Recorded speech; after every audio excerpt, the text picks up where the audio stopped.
कौन है लाल सिंह चड्ढा और यह फिल्म किस पर आधारित है?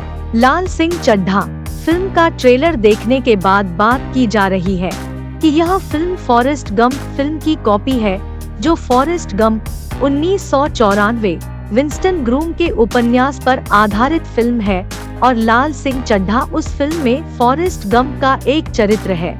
आप इस फिल्म को यहाँ 8 मिनट से भी कम समय में देखेंगे। पूरी फिल्म देखने की कोशिश करें तो समझ में आएगा लाल सिंह चड्ढा की कहानी। आइए समझते हैं फिल्म फॉरेस्ट गंप या लाल सिंह चड्ढा के बारे में अगले 8 मिनट में विस्तार से।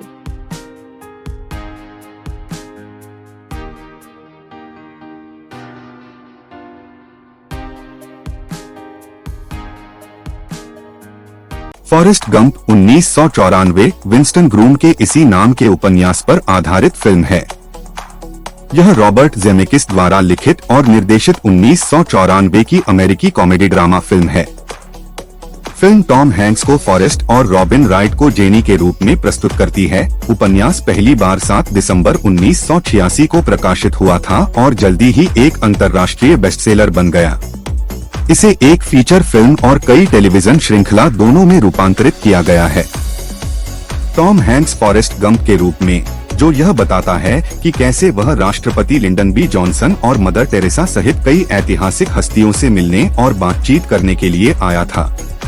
फॉरेस्ट गंप एक अप्रत्याशित नायक की कहानी है। फिल्म फॉरेस्ट गंप की कहानी बताती है, जो एक स्लो विटेड लेकिन दयालु व्यक्ति है, जो भले ही थोड़ा सा सरल हो, इतिहास के सबसे महत्वपूर्ण लोगों में से एक है। प्यार और दोस्ती के लिए अपनी मासूमियत और साहस के साथ वह दूसरों को अपनी आंतरिक शक्ति खोजने के लिए प्रेरित करता है। 1956 में एक लड़के के रूप में युवा फॉरेस्ट का IQ 75 है और जो घुमावदार रीढ़ को ठीक करने के लिए लेग ब्रेसेस से सुसज्जित है। वह अपनी मां के साथ ग्रीनबो, अल्बामा में रहता है, जो एक बोर्डिंग हाउस चलाती है और उसे अपनी अक्षमताओं से परे रहने के लिए प्रोत्साहित करती है।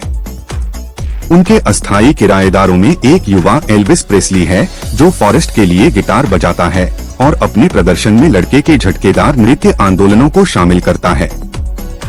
स्कूल के अपने पहले दिन फॉरेस्ट जेनी कुरेन नाम की एक लड़की से मिलता है और दोनों सबसे अच्छे दोस्त बन जाते हैं। 1960 के दशक की शुरुआत में मजबूत और शांत फॉरेस्ट गंप स्कूल में अपनी कथित बुद्धिमत्ता की कमी के कारण पीड़ित था। जैसे ही वह एक बेंच पर बैठता है, धमकियों द्वारा उस पर किए जा रहे ताने और उपहास को नजरअंदाज करने की कोशिश करता है। उसी समय लकड़ी का एक टुकड़ा उसके ऊपर गिर जाता है, जिससे उसके पैर के ब्रेसेस टूट जाते हैं और दौड़ने में उसकी प्रतिभा का पता चलता है। फॉरेस्ट उन बच्चों के समूह में शामिल हो जाता है, जो द रनिंग मैन नामक एक प्रतियोगिता के हिस्से के रूप में विभिन्न बाधाओं से गुजरते हैं। इस प्रतिभा के साथ वह 1962 में अल्बामा विश्वविद्यालय में एक फुटबॉल छात्रवृत्ति प्राप्त करता है, जहां वह बेयर ब्रायंट द्वारा प्रशिक्षित होता है और एक शीर्ष किक रिटर्नर बन जाता है, जिसका नाम ऑल अमेरिकन टीम में रखा जाता है और व्हाइट हाउस में राष्ट्रपति जॉन एफ कैनेडी से मिलता है।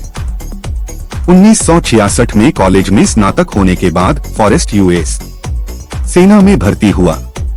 वह बेंजामिन बुफोर्ड ब्लू, उपनाम बुब्बा नामक एक साथी सैनिक से दोस्ती करता है, जो फॉरेस्ट को उनकी सेवा के बाद उनके साथ झींगा व्यवसाय में जाने के लिए मना लेता है। बुनियादी प्रशिक्षण के दौरान उन्हें लेफ्टिनेंट डैन टेलर के अधीन मेकांग डेल्टा क्षेत्र में इन्फेंट्री डिवीजन की सेवा करते हुए वियतनाम भेजा जाता है। महीनों के नियमित संचालन के बाद गश्त के दौरान उनकी पलटन पर घात लगाकर हमला होता है। बुब्बा कई घायल पलटन के साथियों को बचाता है, जिनके बीच लेफ्टिनेंट डैन भी है, जो अपने दोनों पैरों को खो देता है। फॉरेस्ट गंप वियतनाम युद्ध के दौरान एक परित्यक्त जीप की डिक्की में जंक डालकर युद्ध नायक बन जाता है, जिससे अमेरिकी सैनिकों के जीवन को बचाया जाता है। फॉरेस्ट को राष्ट्रपति लिंडन बी जॉनसन द्वारा उनकी वीरता के लिए मेडल ऑफ ऑनर से सम्मानित किया जाता है। सेना से छुट्टी मिलने के बाद फॉरेस्ट ग्रीनबो लौटता है और एक कंपनी बनाता है जो पिंगपोंग पैडल बनाती है। वह बुब्बा को अपना वादा पूरा करते हुए एक झींगा नाव खरीदने के लिए कमाई का उपयोग करता है। लेफ्टिनेंट डैन 1974 में कंपनी में शामिल होते हैं और उन्हें शुरू में बहुत कम सफलता मिली। तूफान कार्मेन से उनकी एकमात्र नाव बच जाने के बाद वे बड़ी मात्रा में झींगा खींचते हैं और लाभदायक बुब्बा गंप झींगा कंपनी बनाते हैं। लेफ्टिनेंट डैन ने आखिरकार फॉरेस्ट को उसकी जान बचाने के लिए धन्यवाद दिया। फॉरेस्ट अपनी कमाई का आधा हिस्सा बुब्बा के परिवार को श्रिम्पिंग उद्यम को प्रेरित करने के लिए देता है और उसके बाद फॉरेस्ट अपनी मां के घर लौटता है और कैंसर से होने वाली लाइलाज बीमारी के दौरान उसकी देखभाल करता है। 1976 में जेनी ड्रग्स और दुर्व्यवहार के वर्षों से उबरने के बाद फॉरेस्ट से मिलने लौटती है। वह उसे प्रपोज करता है और उस रात वह फॉरेस्ट को बताती है कि वह उससे प्यार करती है और दोनों प्यार करते हैं, हालांकि वह अगली सुबह निकल जाती है। हार्ट ब्रोकन फॉरेस्ट बिना किसी विशेष कारण के दौड़ता है और अगले 3 साल एक अथक क्रॉस कंट्री मैराथन में बिताता है। ग्रीनबो में लौटने से पहले एक और उपलब्धि के लिए मशहूर व प्रसिद्ध हो जाता है।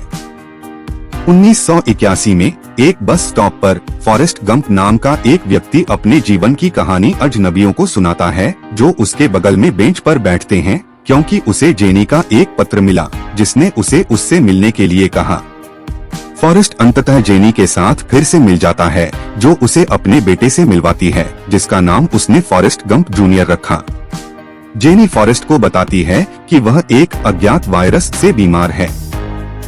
तीनों ग्रीनबो वापस चले जाते हैं और जेनी और फॉरेस्ट अंत में शादी कर लेते हैं, लेकिन 1 साल बाद जेनी की मृत्यु हो जाती है। फिल्म फॉरेस्ट के स्कूल के पहले दिन अपने बेटे को विदा करने के साथ समाप्त होती है।